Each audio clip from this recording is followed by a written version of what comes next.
उत्तर प्रदेश सरकार में कैबिनेट मंत्री ओम प्रकाश राजभर ने एक बयान दिया। उसके बाद अखिल भारतीय विद्यार्थी परिषद के लोग आक्रोशित हो गए। उसके बाद जो कुछ हुआ वो पब्लिक डोमेन में है।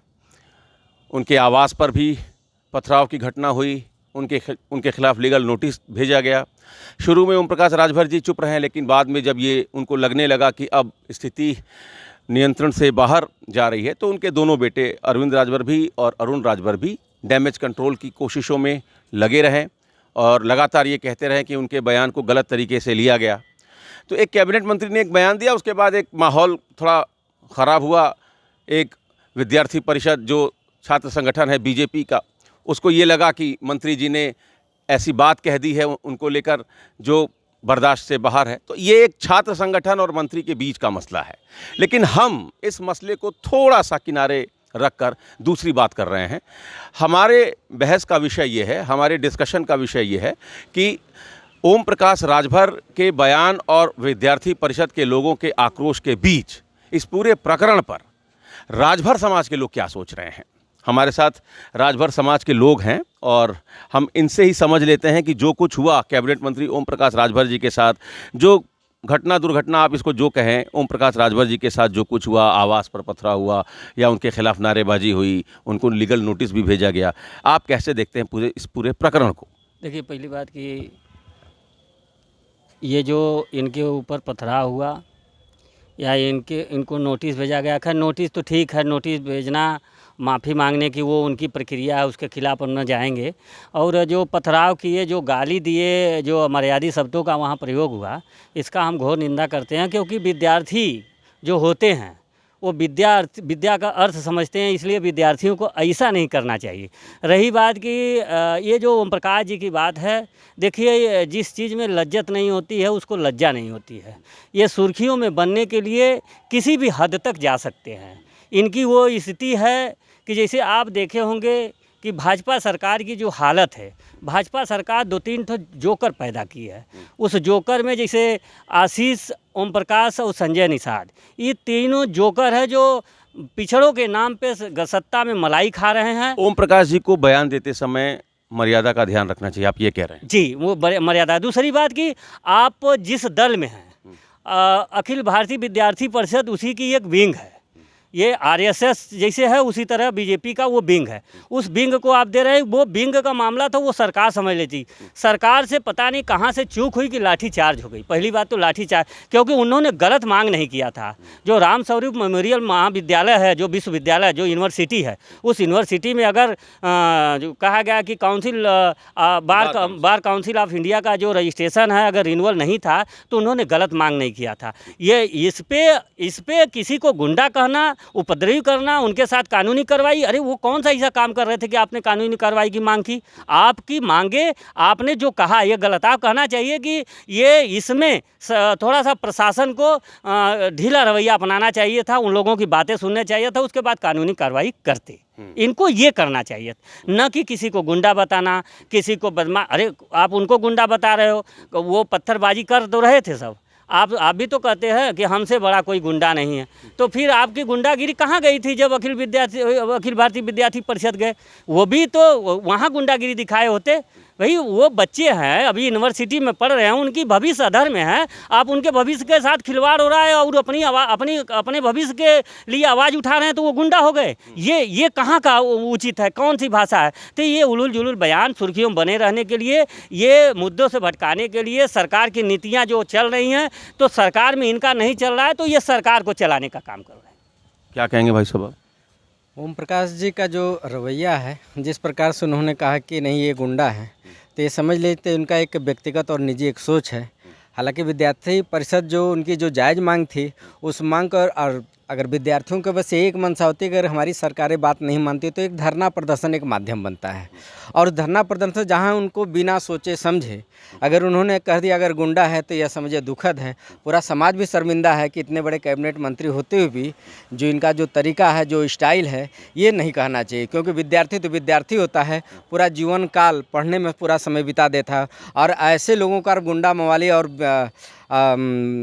अमर्यादित भाषा का प्रयोग करेंगे तो समाज भी माने इस लैंग्वेज का ही कड़ा निंदा करता है। छात्रों को लेकर ओम प्रकाश राजभर जी का वो जो बयान था वो उचित नहीं था। उचित नहीं था। फिर दूसरी बात, कभी कभी उनको ये सरकार में बने रहने के लिए सबसे दुखद बात ये है कि कभी कभी जब इनके दोनों बच्चों ने जब मोर्चा संभाला ना, तो इसमें समाजवादी पार्टी की भी बात जोड़ना शुरू कर दिया।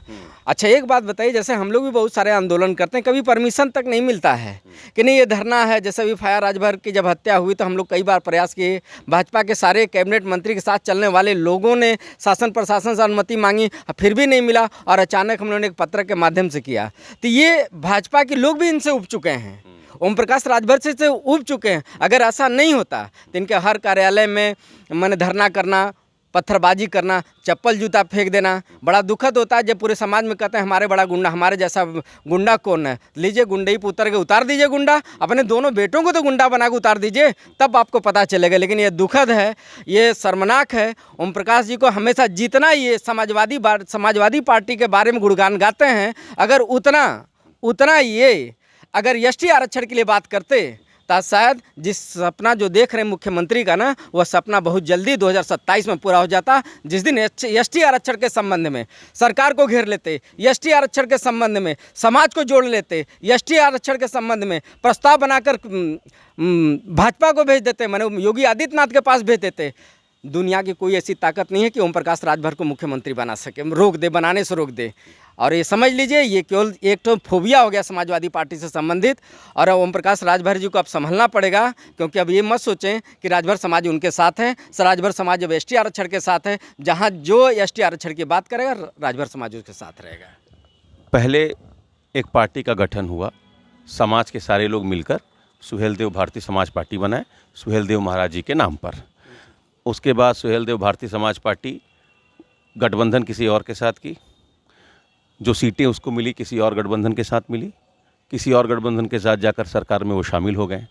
और अब खाली ओम प्रकाश राजभर, अरविंद राजभर, अरुण राजभर, ये 3 नाम सुनने को मिलता है।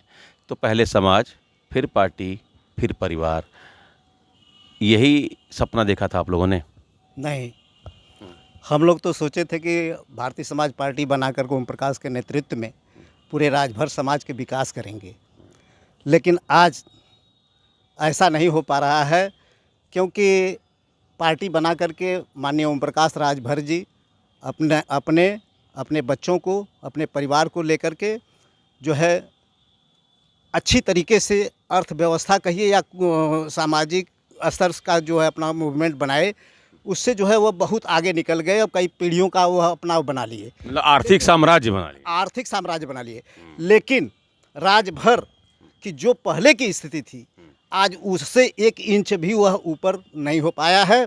और बल्कि इन्होंने अपना वर्चस्व बनाने के लिए, वर्चस्व जमाने के लिए अपने समाज को थोड़ी बात में लड़ा करके वहाँ जो है कि उलूल जुलूल अपनी भाषा का प्रयोग करके, जैसे कि आप देखिए छितौना कांड में, छितौना कांड मैं समझता हूँ कि अगर अरविंद राजभर वहाँ पर पहुँचे नहीं होते तो शायद इतना बड़ा उपद्रव नहीं होता, जो कि आज राजभर और छत्री माने दोनों के बीच इतनी बड़ी खाई बन गई।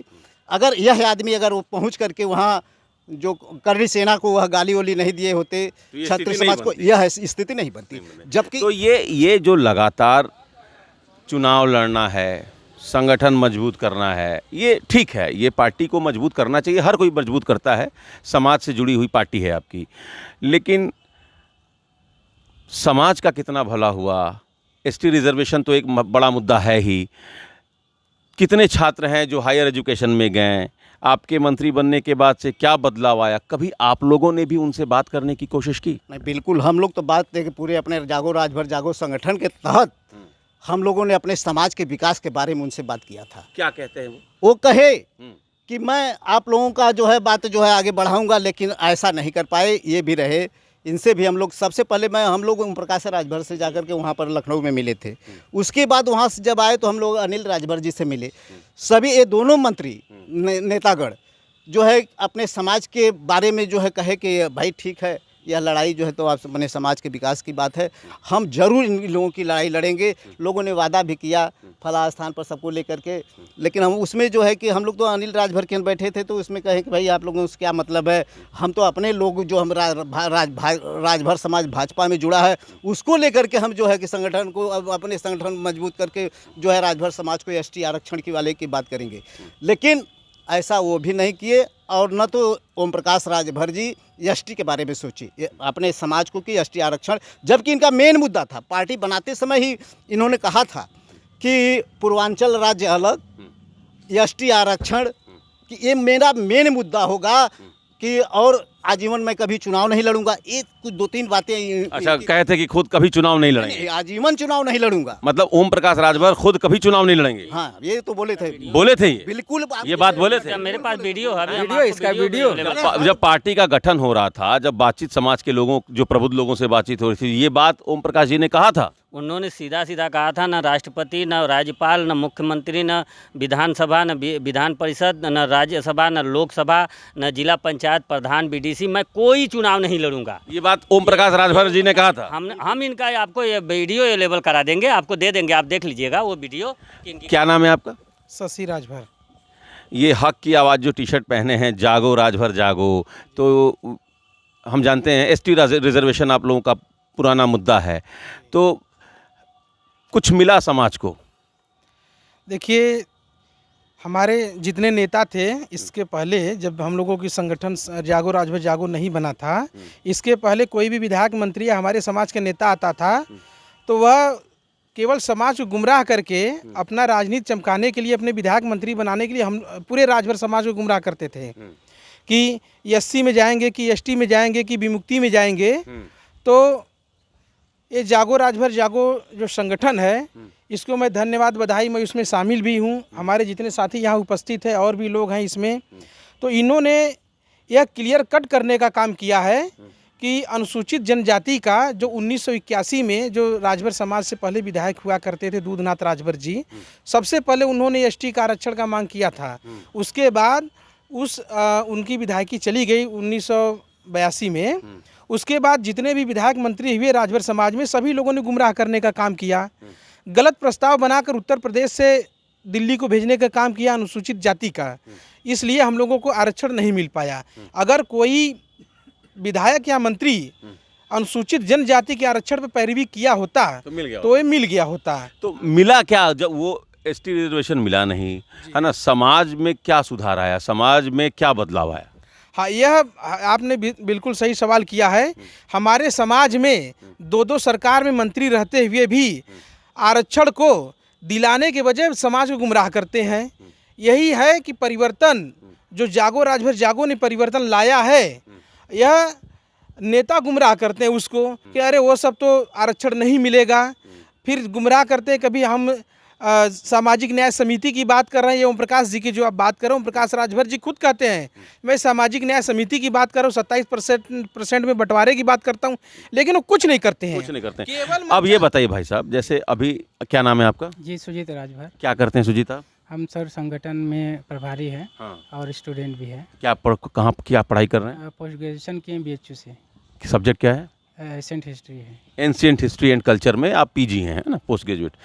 जब रिजल्ट आता है ना, संघ लोक सेवा आयोग का रिजल्ट आता है, उसमें कितने IAS हुए, IPS हुए हैं, या नीट की परीक्षा का रिजल्ट आता है, IIT का रिजल्ट आता है, तो मन में कभी होता है ना कि राजभर समाज के कितने लड़के हुए हैं, है ना, UPSC में कितने लोगों का सिलेक्शन हुआ राजभर समाज से।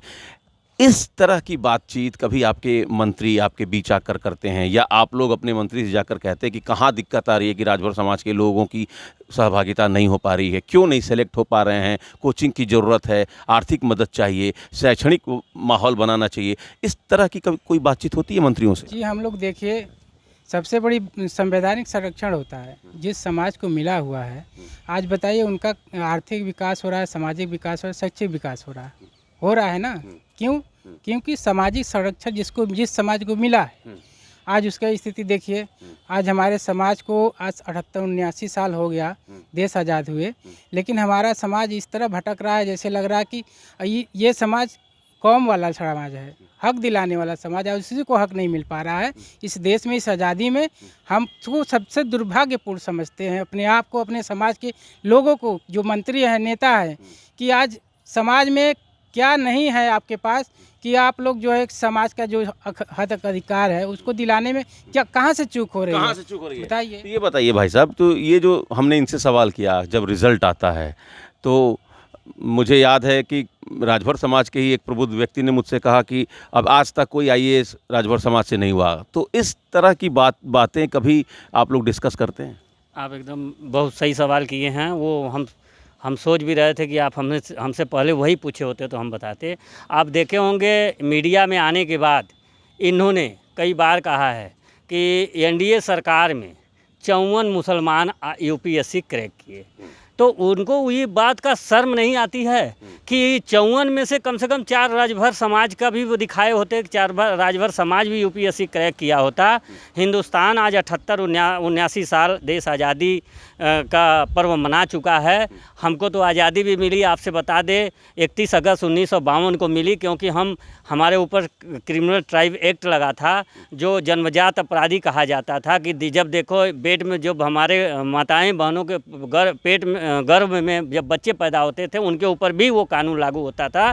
तो हमको 1948 और 49-50 में एंगर कमेटी आई। वो कमेटी ने एक कमेटी बनाई जिसका मूल रूप से कहा जाए कि सरदार वल्लभ भाई पटेल जी ने उसको किया, और 1950 में उनका देहांत हो गया।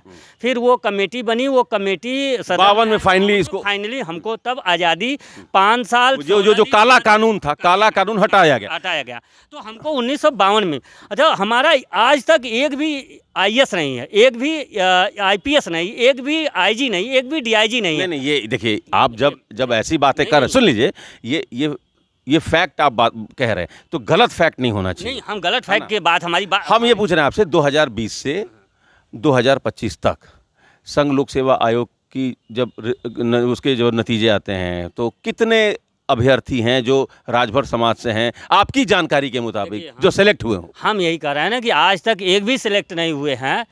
20 के बाद, 14 के बाद से भी सिलेक्ट नहीं हुए। उसके पहले से बात देखिए, जिस समाज की आर्थिक, शैक्षणिक, सामाजिक स्थिति सही रहती है, पढ़ाई के लिए आप जानते हैं कि हाई स्कूल, इंटर के बाद शिक्षाएँ महंगी होती हैं, और यूपीएससी का जो तैयारी होती है उसको तैयारी करने के लिए अगर आज हमको एसटी का कैटेगरी में अगर हम शामिल होते तो हमको भी सुविधाएँ फ्री मिलती, जैसे यूपीएससी का कोचिंग होती है उसमें मिलती, और जो आईआईटी होता है, नेट होता है, इसके तैयारी करने के लिए सुविधा होती। हाई स्कूल, इंटर के बाद हमारी जो आर्थिक स्थिति हमारे समाज की बहुत दयनीय है, इसलिए कम पढ़ा लिखा है। लोग कहते हैं ना कि पढ़ो तब ना तुम यूपीएससी क्रैक करोगे। मतलब जो आर्थिक रूप से कमजोर लोग हैं उनको जो संरक्षण मिल रहा है सरकार से, वो आप लोग को मिल रहा है, लेकिन आप लोगों को संवैधानिक संरक्षण चाहिए।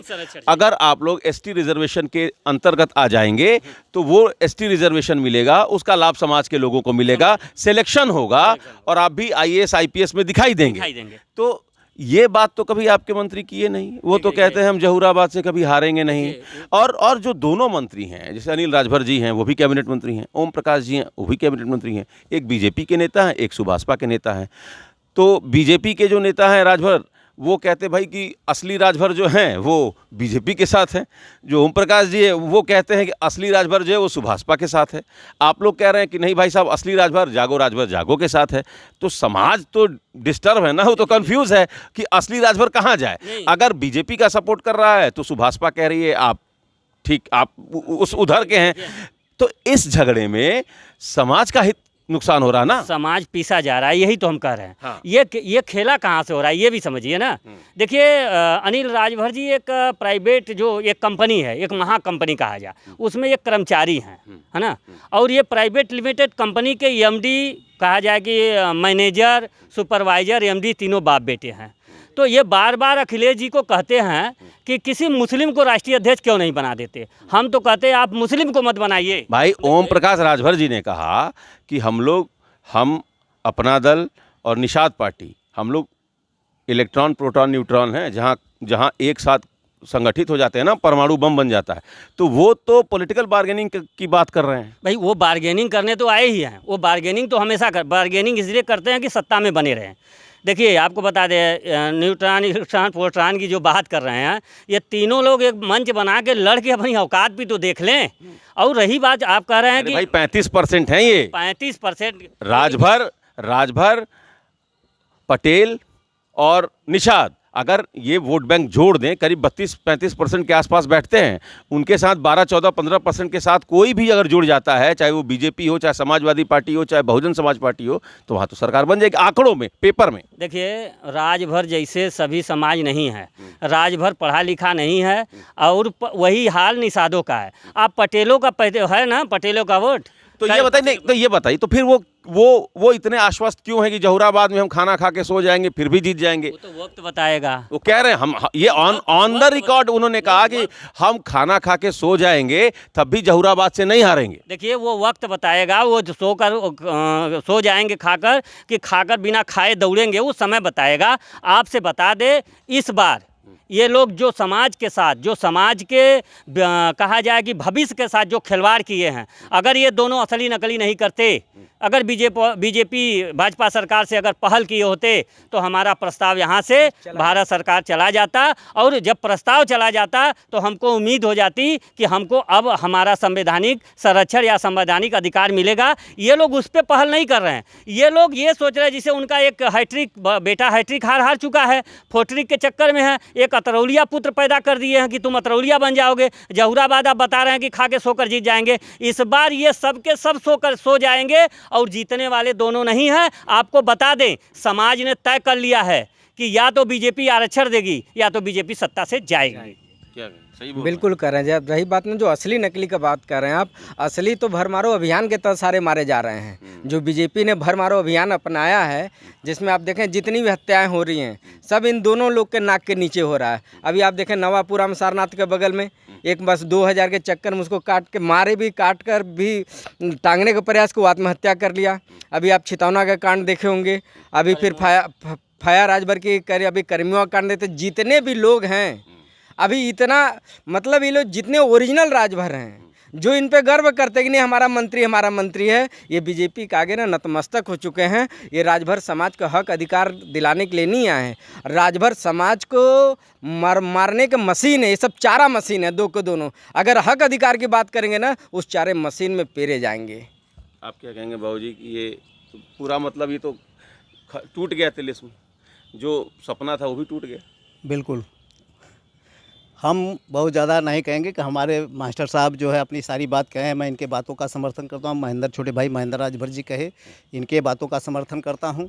मैं ख़ास तौर से यह कह देना चाहता हूँ कि ओम प्रकाश राजभर के दिमाग में यह शुरू से ही पहले से था कि राजभर समाज के लोग बड़े सीधे साधे और नॉन ग्रेजुएट माने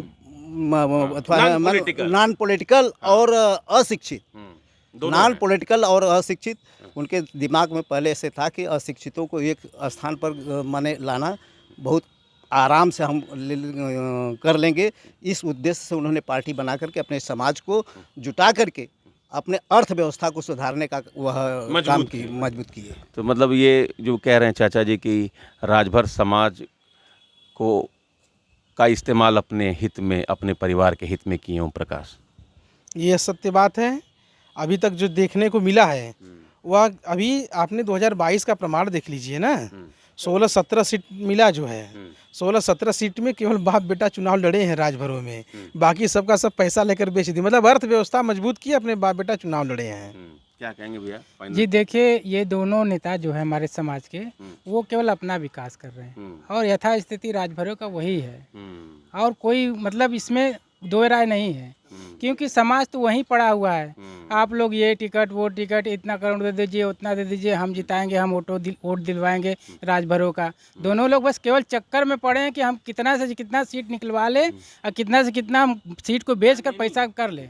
तो ये कास्ट पॉलिटिक्स का जो सबसे बड़ा सेटबैक है, लूपहोल है कास्ट पॉलिटिक्स में, वो यही है कि पहले कुछ लोग समाज को एकत्रित करके समाज के नाम पर, जाति के नाम पर एक पार्टी बनाते हैं, फिर उस पार्टी को परिवार के नाम पर ट्रांसफ़र करा लेते हैं और समाज को ये बताकर कि समाज का हित परिवार में है, पार्टी में अंतर्निहित है, और अपना भला करते रहते हैं। समाज जहाँ था वहाँ से और नीचे ही वो चला जा रहा है। राजभर समाज के लोगों ने बताया कि ओम प्रकाश राजभर जी, अनिल राजभर जी को ये बताना चाहिए कि संघ लोक सेवा आयोग का जब नतीजा आता है, आईआईटी का जब नतीजा आता है, नीट का जब नतीजा आता है, तो राजभर समाज के कितने बच्चे सेलेक्ट होते हैं। Amit Singh, TV9 UP, Varanasi.